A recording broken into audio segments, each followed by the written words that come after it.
खुद को समझने के लिए किसी भी शब्द, वस्तु, चीज, जीव, दृष्टि, दृष्टा, स्पर्श, पहचान, उच्चारण, प्रमाण, समय, विषय, कृत, संकल्प, विकल्प, चिंतन, मान्यता, सोच, विचार, ध्यान, योग, साधना, आत्मा, परमात्मा, गुरु, शिष्य, जटिल बुद्धि की, शरीर या फिर शरीर के किसी भी अन्य अंग की आवश्यकता नहीं है। यह सब कुछ केवल दूसरों को समझने और जानने के लिए ही आवश्यक है। यही सब जीवन का सार है। यही अस्थायी तत्वों और गुणों की निर्मिति है। यह सब अस्थायी और जटिल बुद्धि के कारण है। इनसे हटने के बाद जो शुद्धता होती है वही असली जरूरत है।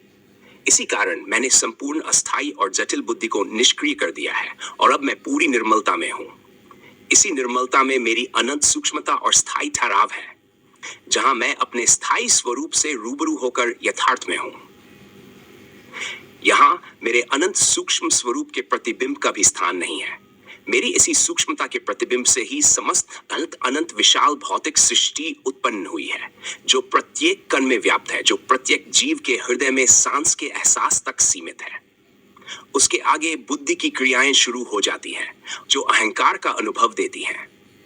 अस्थायी जटिल बुद्धि से ही हर जीव बुद्धिमान बनकर अपने दृष्टिकोण को स्थापित करता है, जिसका मुख्य उद्देश्य जीवन का विस्तार और अपने अस्तित्व को बनाए रखना है। अस्थायी तत्वों और गुणों के प्रभुत्व के कारण ही यह अस्थायी भौतिक सृष्टि आकर्षित और प्रभावित होती है। इसी कारण संपूर्ण जीवन इन अस्थायी तत्वों के इर्द गिर्द घूमता रहता है और अंत में समाप्त हो जाता है। प्रत्येक जीव, जिसमें इंसान भी शामिल है, अनगिनत प्रजातियों में से एक प्रजाति मात्र है, जो वही सब कर रहा है जो अन्य प्रजातियां कर रही हैं। अपने आप को अलग और श्रेष्ठ साबित करने के लिए इंसान ने अनेक प्रयास किए हैं। पहले चरण में प्रकृति के नियमों को तोड़कर खुद को सृष्टि का रचयिता घोषित करने की होड़ शुरू हुई। छल, कपट, डोंग, पाखंड और षड्यंत्रों के जाल बुनकर उसने अपनी ही प्रजाति के सरल लोगों के समक्ष अपना वर्चस्व स्थापित करने की कोशिश की है। जब से इंसान अस्तित्व में आया है, उसने प्रत्यक्ष और अप्रत्यक्ष रूप से आत्मा, परमात्मा, भक्ति, विश्वास, आस्था, श्रद्धा, प्रेम जैसे काल्पनिक शब्दों को आकार देना शुरू किया।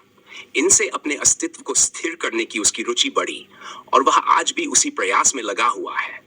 अपने अस्तित्व को समाप्त करने के बारे में वह सोच भी नहीं सकता।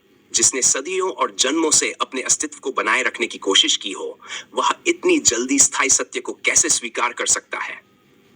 वह कौन से तर्क, तथ्य या सिद्धांत से खुद को स्पष्ट कर सकता है? मैं यथार्थ हूं, प्रत्येक जीव के हृदय और जमीर में जिंदा हूं, केवल सांस के साथ आने वाले विशेष एहसास के रूप में हूं। इसके आगे अस्थायी जटिल बुद्धि की का साम्राज्य शरीर में व्याप्त है।